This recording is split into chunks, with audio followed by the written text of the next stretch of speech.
When I sat down to watch Anthony Richardson's rather short-lived rookie season in the NFL, I didn't expect it to hold such a rich storyline. Not only was there so much to learn from such a limited amount of playing time, but I came away from it feeling robbed. I will explain as today's video unfolds. But if you're new here, my aim for this channel is to tell stories of our favourite athletes using the purest form of explanation for every nuance of the game. Today we're covering one of the most unique athletes the NFL has ever seen, especially at the quarterback position. Anthony Richardson's story sent me on quite the journey, but how can we pull so much from such a small sample? Let's roll the week 1 tape and I'll show you. And I hope you enjoy this video as much as I enjoyed making it.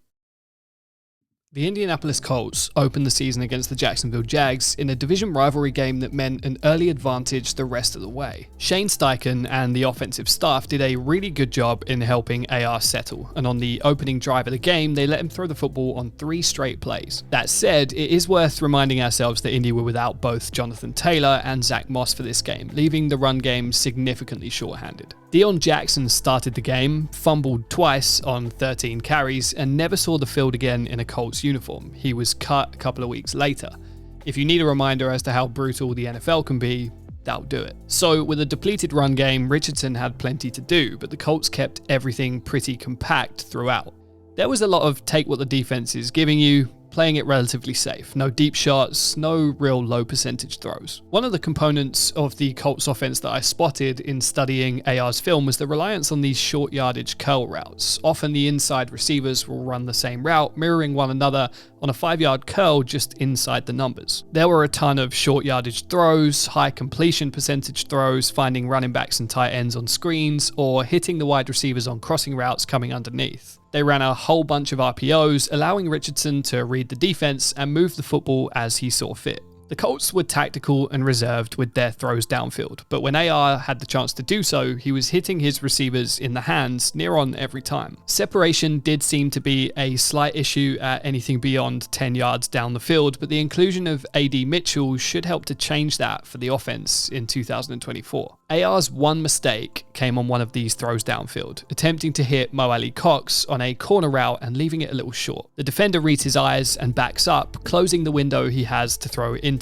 Outside of that, Richardson played a remarkably clean game for a rookie quarterback. There were several things he did really well. They drew up several designed runs for him out of a range of different looks. There were multiple QB options and RPOs, allowing AR to pull the ball out of the running back's stomach and take off with it. He did quickly learn that Josh Allen is a freak of nature, and trying to run away from guys like that in the NFL isn't going to be easy, but largely the Colts quarterback was able to scamper for positive yardage when he did tuck the football and go. One of those was the touchdown earlier in the game, which came out of a funky formation with 3 men lined up almost in the backfield, a formation that you'll see again later in this video against the Rams. This formation proved pivotal in the Week 4 second half comeback against LA, and it's interesting to see just how many different options Shane Steichen's able to draw up using it. Here, when the motion man takes off to the right and the ball is snapped, guard Will Fries pulls and Andrew Ogletree leads AR through the gap to make sure that the path to the end zone is clear. This is a really clean play call down in the red zone, utilizing Richardson's freak athleticism to find pay dirt. He found Michael Pittman on several slant and drag routes, but one thing I spotted here was the throws leading MPJ into contact a couple of times. As I learned with Puka and Matt Stafford, their chemistry to sit these routes down in space and avoid unnecessary hits and allow the receiver to then turn upfield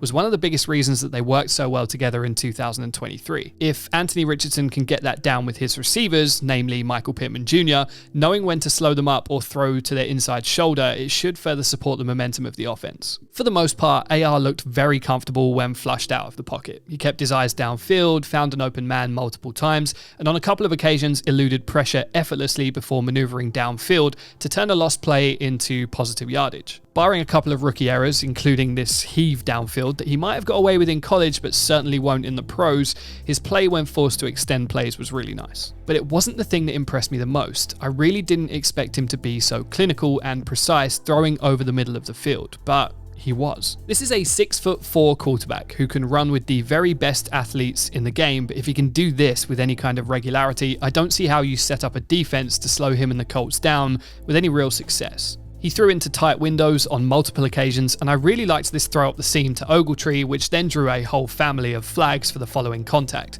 But that's a really clean throw, finding the open man and laying the football in there, moving him upfield. It was almost as good as this completion to Josh Downs, which turned into a major gain up the middle. With pressure in his face, AR threw a strike, unfazed, and allowed his receiver to get upfield with an in-stride throw for a big gain. Then his first passing touchdown as a pro came on one of those screens that I showed earlier, only this time it was a beautifully drawn up play to Michael Pittman Jr. I already came into this film study a fan of Shane Steichen's offense, but watching it in more detail only furthered that. Kylen Granson motions across and acts as the furthest outside blocker on this play. Pittman cuts inside at the snap to receive the football, and as he does so, left tackle Bernard Raymond flies downfield to take the safety out of the play. Then both guard and center stay back to seal off any incoming defenders from the middle of the field, and as it's so beautifully crafted and executed, Pittman gets free down the sideline. The rest is just a race to the end zone. The game against the Jags was strong on Anthony Richardson's part. While he had a tendency to try and toss the football to somebody out of a sack, something that I noticed in multiple games and did look dicey at times, everything else was very positive. He did everything the coaching staff asked of him, including throwing between the hashes, spreading the football around, and using his legs as a driving force for the offense when he felt it necessary. But I saw this game as a confidence builder, a comfortable game plan that instilled the belief in the young quarterback that he could in fact compete at the highest level. It was far from the complete picture of what Anthony Richardson is capable of, but in a matter of days, I started to see it. AR might not have lasted all that long in this Week 2 game against Houston, but he did score twice in the first quarter, giving his team a lead that they managed to hold for the remainder of the game. Already here you can see what feels like improving chemistry when hitting MPJ over the middle of the field. He leads him upfield rather than pulling him across further into trouble. It's a nice throw under pressure, with AR taking a hit as he releases it. His ability to throw under pressure was something that stood out to me multiple times. He is unfazed, having a man in his face, and he doesn't let it affect his throws. Here's that hitch route again to Josh Downs, and now into enemy territory, Steichen drew up yet another great play for his brand new quarterback. This time, the Texans defense is in a cover one, with a linebacker either in a spy or a man-free zone. Zach Moss's route drags the linebacker out of this play over to the right, and Granson's does the same with this defender on the near side. At the snap, Will Fries is going to pull again, charging downfield to seal off the man-free linebacker. That leaves Anthony Richardson one-on-one with this safety, who takes a bad angle, perhaps underestimating the quarterback's athleticism. He finds the end zone untouched, marking his second rushing touchdown of the season already, and the first of 2 in this game. Moments later, following a forced turnover by the Colts defense, he does it again, this time on a fake end around to Josh Downs. The various ways in which Steichen set Richardson and the offense up for success when running him in enemy territory was pretty impressive to watch. This time, Granson motions out in front, while Michael Pittman Jr. cuts in to seal off the edge, leaving a space for Richardson to run into. Again, Granson's block leaves AR in acres of space, and once again, the safety doesn't get there in time. At least, not in time for the score. Sadly, the concussion that followed this hit took AR out of the game, and we had to wait until Week 4 until we saw him again. Already though, there were elements of improvement, even in a short stint in Week 2. The first 2 games were certainly encouraging, but the Week 4 performance against the Rams had me sitting up in my chair. Now, I will pause here to reflect on the concern with injuries. It is, of course, a factor, with AR being a player who has seemingly had some sort of niggling injury or ongoing issue in every season of his young career. He had a meniscus tear in high school that eventually required surgery at Florida, and a lingering hamstring issue in college that kept cropping up throughout the 2021 season and even bled into 2022. As a Colt, he featured in just 4 games, and 3 of those he didn't finish. That's a problem. He hobbled out of game 1 against Jacksonville in the 4th quarter, suffered a concussion against the Texans in week 2 that held him out through the 3rd week against Baltimore, and saw his season cut short in week 5 with a season-ending shoulder injury. I do believe that sometimes we use the term injury prone a little too often. Sometimes freak incidents happen, broken bones. It's a physical game and guys can get unlucky.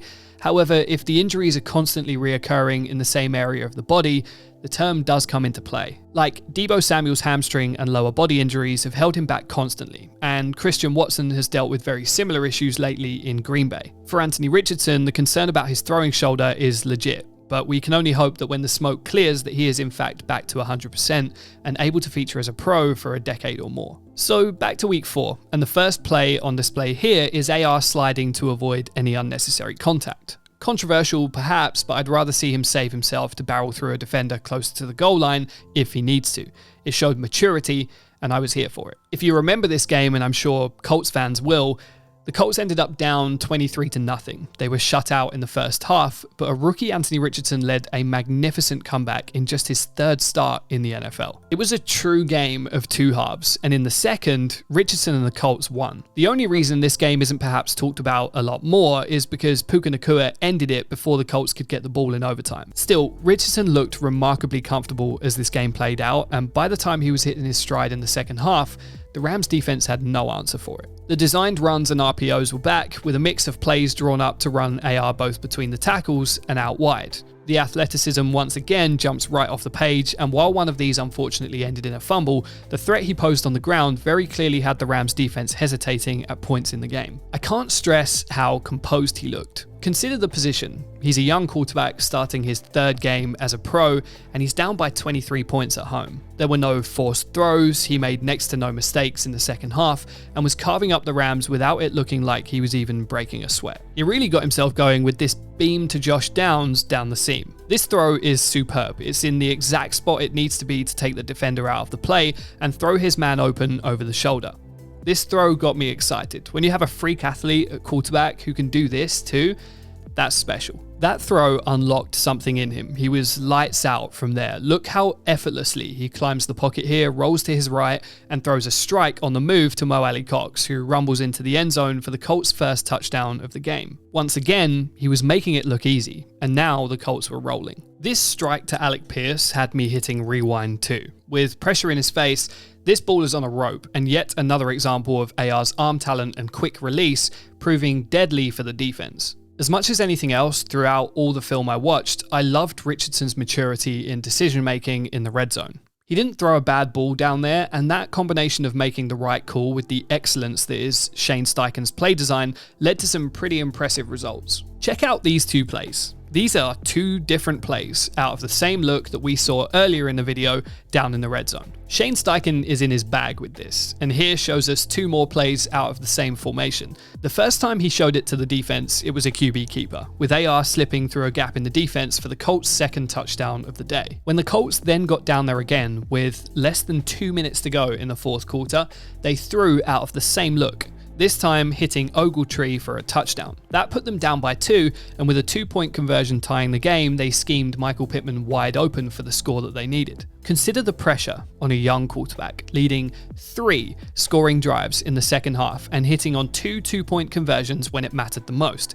He was putting on a clinic, I can't stress it enough, executing Steichen's plan in the second half to perfection. But it wasn't just that. When he needed to scramble and make a play, he did. And again, he constantly looked effortlessly calm when flushed out of the pocket against a Hall of Fame defensive tackle and his friends. AR showed that he could slide out to the left and throw across his body, he can pull the ball down and beat you to the sideline, and just the threat of him running here freezes a defender, allowing Richardson to drop the ball in over his head to Michael Pittman, setting up a 1st and goal. What I was watching was flawless second half football from a kid that we all thought didn't have anywhere near enough experience to play, let alone play well at the NFL level. He was proving us all wrong in real time, and when I finished watching the tape on this Rams game, I couldn't load up Week 5's reps against the Tennessee Titans fast enough. See, the more of him I watched, the more maturity and composure I saw in AR's game. And we're not talking year to year here, we're talking from the first half to the second half in a single day. Plus, the development from week 1 to week 4 was remarkable, and going into week 5,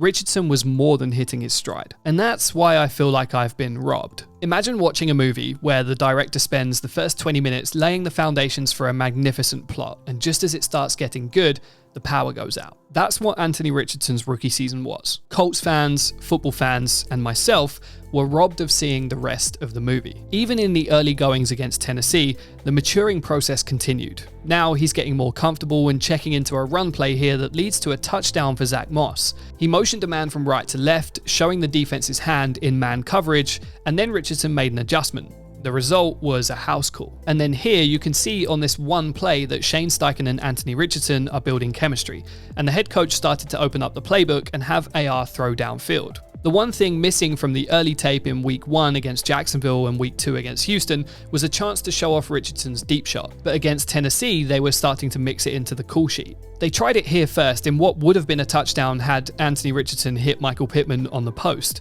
A little later they draw one up to Josh Downs, and just as he has done with everything else so far in this young season, Richardson answered the call and threw a strike. It was like watching Shane Steichen push the boundary on his quarterback further and further and further, and every single time, Anthony Richardson delivered.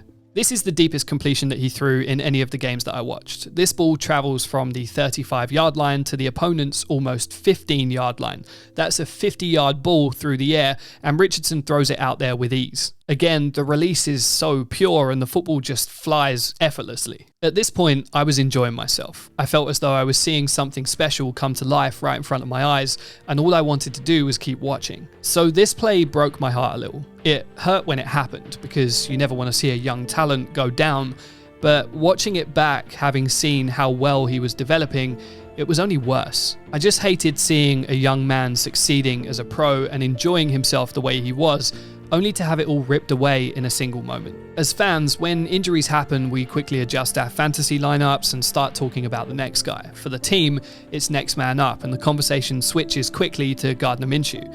But just for a moment, consider Anthony Richardson and the mindset a young quarterback has to have to take one on the chin like that and keep rolling. For me, I can only hope that now, with a whole year in the quarterback room, even if he didn't get it on the field, that the 2024 season allows us to switch the movie back on and finally see how it ends. And I hope that movie will play until AR is well into his 30s. I can't stress enough that we shouldn't take an athlete like this for granted. If I'm honest with you, I expected to come into this film study and find an elite level athlete trying to force himself to play field general in the NFL. I thought his rookie status would be more obvious, and I thought it would be messier. I was wrong, and I'm so glad I was. So here's to Anthony Richardson having a healthy 2024 season and beyond, and if he does, I vow to Colts fans and to myself that I will watch every single rep of that season and make a much longer video about it.